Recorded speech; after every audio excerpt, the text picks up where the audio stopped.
Start. Hi, I'm Joan Davis, and in this day of social distancing, you are probably aware the plant-based nutrition movement board members have been giving recipes, cooking demos, and tips on whole food plant-based eating, which is just so important during this pandemic. I'm a former teacher and nurse, and for the last 4 years I've been doing programs about plant-based nutrition, and I'm glad to contribute today. Now, I know in the past 2 weeks we've had cooking demonstrations by some of our amazing PBNM cooks. Karen, Eva, Sherry have done a great job doing cooking demonstrations. Today, I'm going to step away a bit from the kitchen because I have to admit, I'm not in the same cooking league as those amazing cooks. I'm kind of a reluctant cook. I'm a firm believer in whole food, plant-based nutrition, but my motto has always been, how can I get in and out of the kitchen as quickly as possible?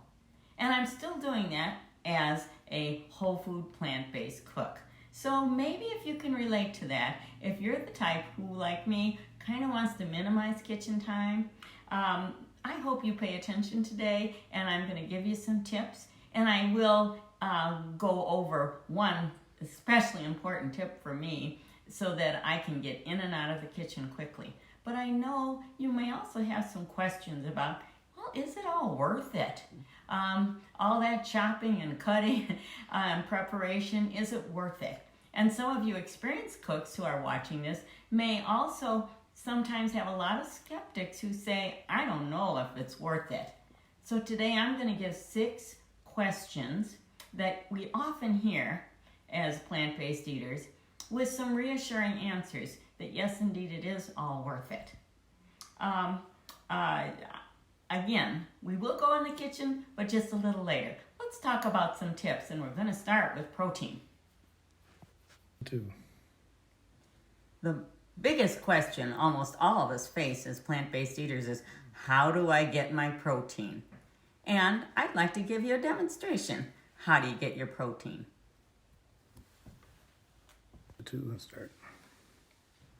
So, how do you get your protein? By eating plants. Now, we know that most women age 17 to 70 need 46 grams of protein, give or take a little, and men 56 grams of protein. Where are you going to get it? Through plants. Let me show you. We can start with beans. Do you know you can get 7 grams of protein in just this measly little half a cup of beans? A lot of us would eat more beans than that, but even just a half a cup will give you 7 grams. And since we're talking legumes, let's talk lentils. 8 grams of protein in just 1/4 of a cup, starting with dry beans. And again, a lot of us would eat more than that, maybe even up to a cup. That would be 32 grams of protein. There are some, how about peanut butter, another legume? For peanut butter, you can get 8 grams in 2 tablespoons. And as a lot of us might eat more than 2 tablespoons. So we're already talking the daily minimum, daily recommended dose. We can go with some plant-based meat substitutes like seitan. Seitan is a wheat protein. It's got a whopping 21 grams in just 1/3 of a cup. And you can buy this at most grocery stores. Another is tempeh. Tempeh is a mixture of soy, bean, grains, and seeds. You get 14 grams in just 3 ounces. Again, very doable. Or if you want to go with burgers, now they're pretty processed, so there's some fat involved, but this is a pretty good brand. And it has 4 grams per burger. So again, you're getting your grams of protein. Even things like pasta.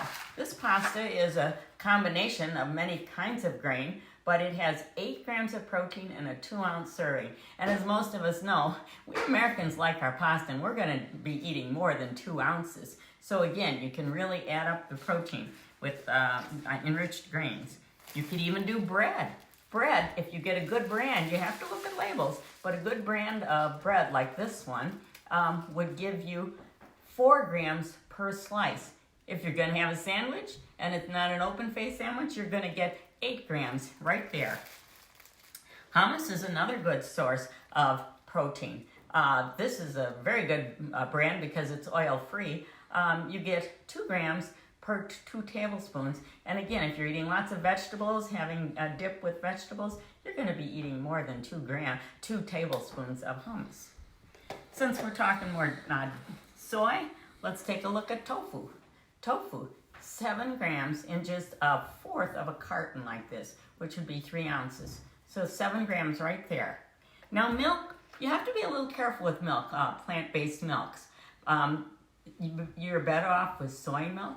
If you go with almond has some positives, but it's only got 1 gram of protein per cup. With soy, you get 7 grams per cup. So that's a better deal for the protein. And you can go with soy yogurt. Again, you get many grams. Sometimes you have to look at the label. 6 grams per this cup. So even things that you don't think of with protein, such as, how about the lowly potato? An average sized potato will give you 4 grams of protein. And you know you do even get a little bonus protein in lettuce and spinach. Not as much, but there is protein in all of those kinds of foods, all of our plants and fruits, not fruits so much, but vegetables. Sometimes cheese will be some additional protein. You have to look at the brand carefully, but this one will give you 2 grams of protein, or many brands will give you 2 grams of protein per slice. And even things like edamame.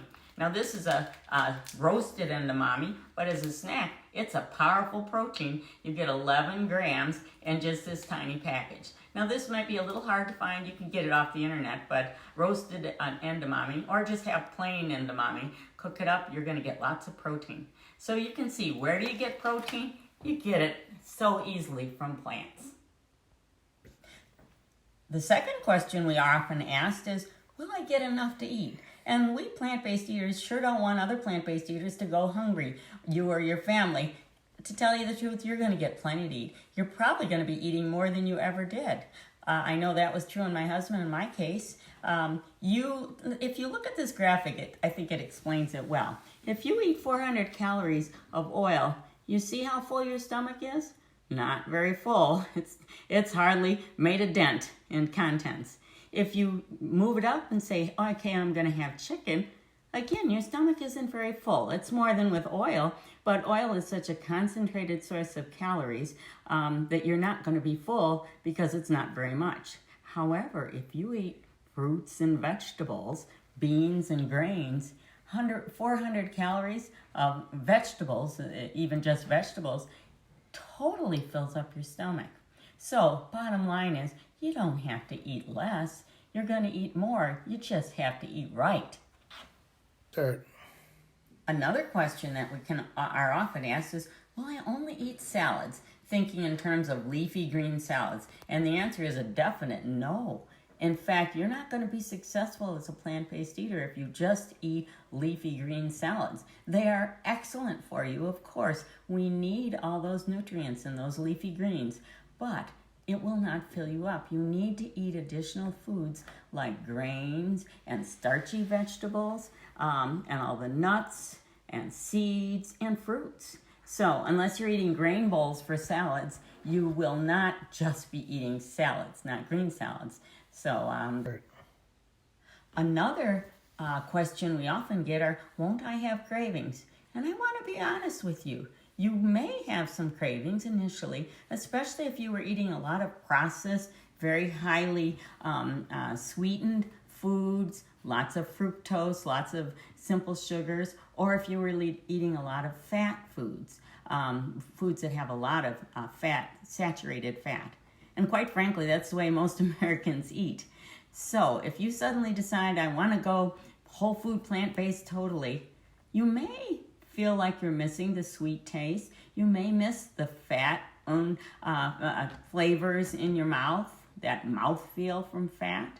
However, be patient.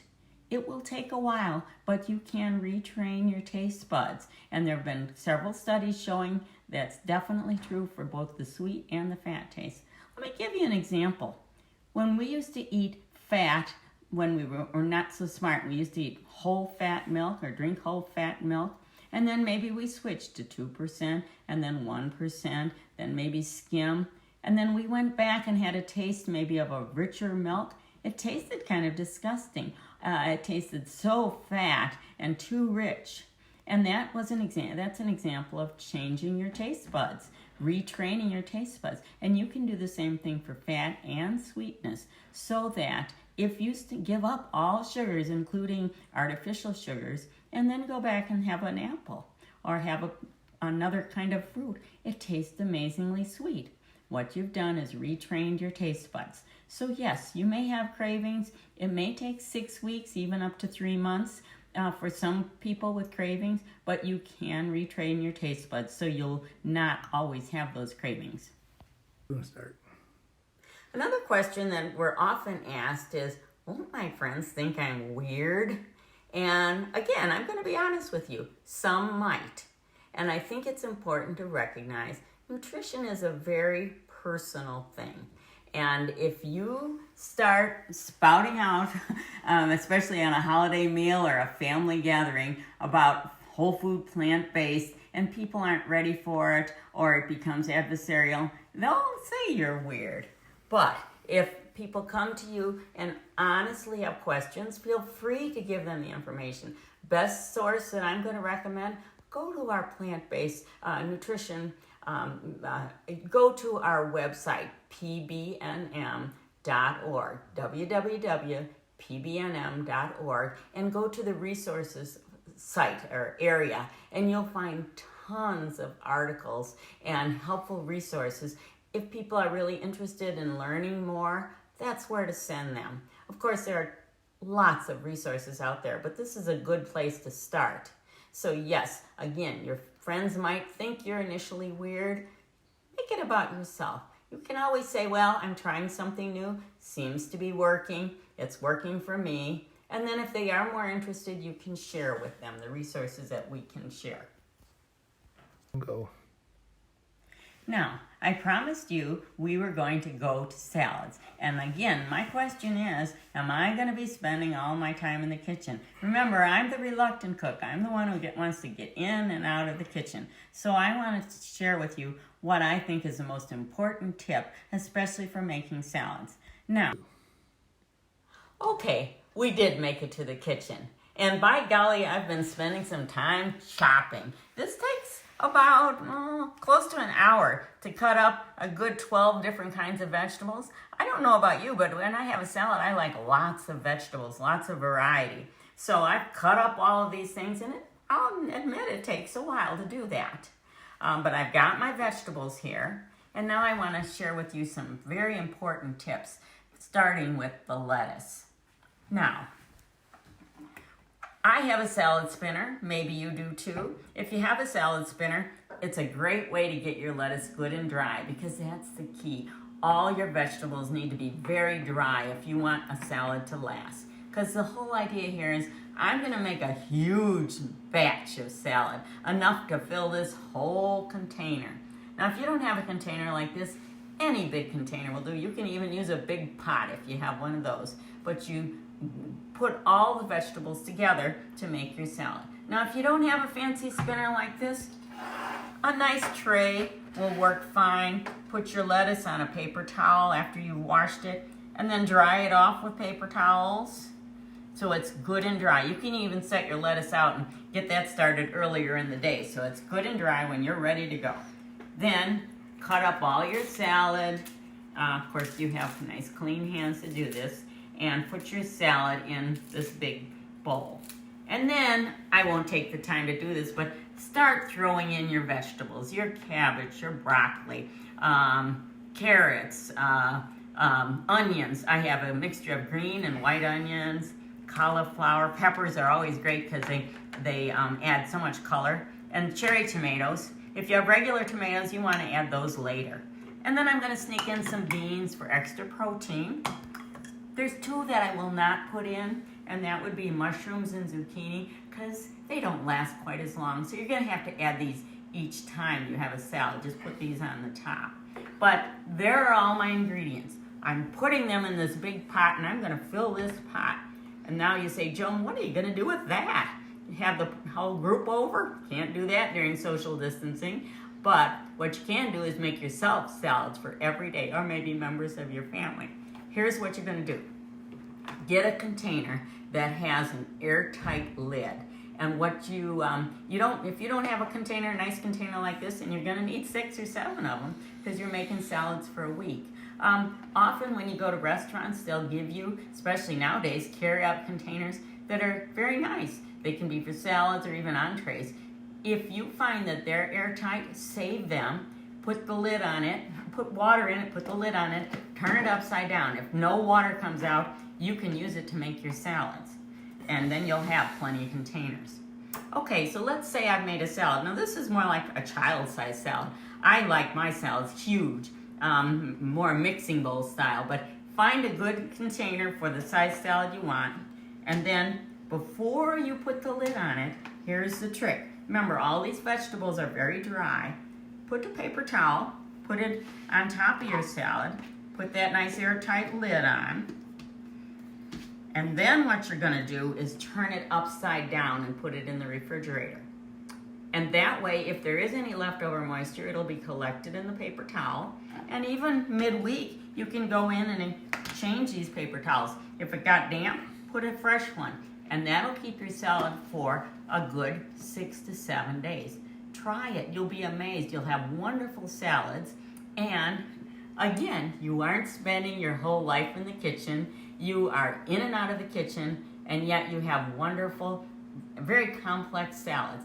If you want variety, if you're saying, I don't want the same salad every day, of course not. You can vary it. Maybe you open a can of water chestnuts or artichokes, and you add those. Or maybe someday you add some cheese, some plant-based cheese, or you may add some slivered almonds.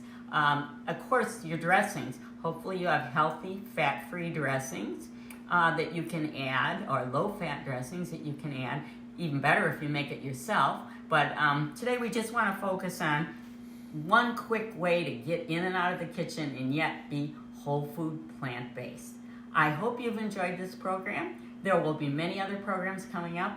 Check out Whole Food Plant-Based website.